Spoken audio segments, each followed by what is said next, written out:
తనకంటే జనం గురించి ఎక్కువగా ఆలోచించే మనస్తత్వం జనసేన అధినేత పవన్ కళ్యాణ్ది అని ఆయన సోదరుడు మెగాస్టార్ చిరంజీవి అన్నారు. ఒక రకంగా చెప్పాలంటే అతడు సినిమాల్లోకి బలవంతంగానే వచ్చినా రాజకీయాల్లోకి మాత్రం ఇష్టంతో వచ్చారని తెలిపారు. జనమే జయం అని నమ్మే జనసేనానిని గెలిపించాలని పిఠాపురం ప్రజలను కోరారు. ఈ మేరకు సోషల్ మీడియాలో ఓ వీడియోను చిరంజీవి పోస్ట్ చేశారు. అమ్మ కడుపున ఆఖరివాడిగా పుట్టిన అందరికీ మంచి చేయాలి, మేలు జరగాలి అనే విషయంలో ముందుంటాడు. తన గురించి కంటే జనం గురించి ఎక్కువగా ఆలోచించే మనస్తత్వం నా తమ్ముడిది. ఎవరైనా అధికారంలోకి వచ్చాక ప్రజలకు ఏమైనా చేయాలనుకుంటారు. కానీ పవన్ కళ్యాణ్ తన సొంత సంపాదనను కౌలు రైతుల కన్నీళ్లు తుడిచేందుకు ఖర్చు పెట్టడం, సరిహద్దుల్లో ప్రాణాలకు తెగించి పోరాడే జవాన్ల కోసం పెద్ద మొత్తం అందించడం, మత్స్యకారులకు సాయం చేయడం చూస్తుంటే ఇలాంటి నాయకుడు కదా జనాలకు కావాల్సింది అనిపిస్తోంది. ఏ తల్లికైనా తన కుమారుడు కష్టపడుతుంటే గుండె తరుక్కుపోతుంది.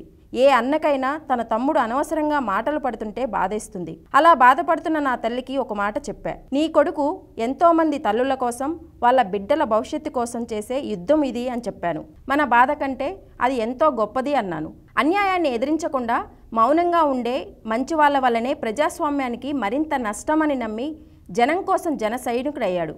తాను బలంగా నమ్మిన సిద్ధాంతం కోసం తన జీవితాన్ని రాజకీయాల కోసం అంకితం చేసిన శక్తిశాలి పవన్ కళ్యాణ్. రాష్ట్ర భవిష్యత్తు కోసం శక్తిని వినియోగించాలి అంటే చట్టసభల్లో అతని గొంతును మనం వినాలి. జనమే జయం అని నమ్మే జనసేనాని ఏం చేయగలడో చూడాలంటే పిఠాపురం ప్రజలు పవన్ కళ్యాణ్ను గెలిపించాలి. మీకు సేవకుడిగా, సైనికుడిగా అండగా నిలబడతాడు. మీకోసం కలబడి మీ కలలను నిజం చేస్తాడు అని చిరంజీవి కోరారు.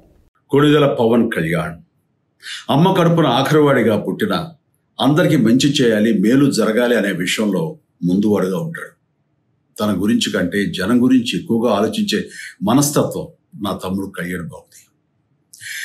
ఎవరైనా అధికారంలోకి వచ్చాక ప్రజలకు ఏదైనా చేయాలనుకుంటారు. కానీ కళ్యాణ్ తన సొంత సంపాదనని కౌలు రైతుల కన్నీళ్లు తుడిచేందుకు ఖర్చు పెట్టడం, సరిహద్దు దగ్గర ప్రాణాలొడ్డి పోరాడే జవాన్ కోసం పెద్ద మొత్తం అందివ్వటం, అలాగే మత్స్యకారులు ఇంకా ఎందరికో తాను చేసిన సహాయం చూస్తుంటే ఇలాంటి నాయకుడు కదా జనానికి కావాల్సింది అనిపిస్తుంది. ఒక రకంగా చెప్పాలంటే సినిమాలోకి తను బలవంతంగా వచ్చాడు, రాజకీయాల్లో మాత్రం ఇష్టంతోనే వచ్చాడు. ఏ తల్లికైనా తన కొడుకు కష్టపడుతుంటే గుండె తరుక్కుపోతుంది.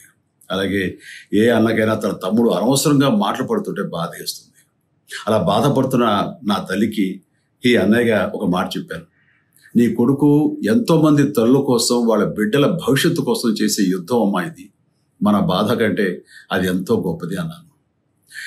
అన్యాయాన్ని ఎదిరించకుండా మౌనంగా ఉండే మంచివాళ్ల వల్లనే ప్రజాస్వామ్యం మరింత నష్టం అని నమ్మి జనం కోసం జన సైనికుడు అయ్యాడు. తాను బలంగా నమ్మిన సిద్ధాంతం కోసం తన జీవితం రాజకీయాల్లోకి అంకితం చేసిన శక్తిశాలి పవన్ కళ్యాణ్. ప్రజల కోసం, రాష్ట్ర భవిష్యత్తు కోసం ఆ శక్తిని వినియోగించాలి అంటే చట్టసభలో అతని గొంతు మనం వినాలి. జనమే జయం నమ్మే జనసేనాని ఏమి చేయగలడో చూడాలంటే మీరు పిఠాపురం ప్రజలు కళ్యాణ్ని గెలిపించాలి. మీకు సేవకుడుగా, సైనికుడుగా అండగా నిలబడతాడు. మీకోసం ఏమైనా సరే కలబడతాడు, మీ కళ నిజం చేస్తాడు. పిఠాపురం వాస్తవ్యులకు మీ చిరంజీవి విన్నపం. గాజు గ్లాసు గుర్తుకి మీ ఓటు వేసి పవన్ కళ్యాణ్ని గెలిపించండి. జై హింద్.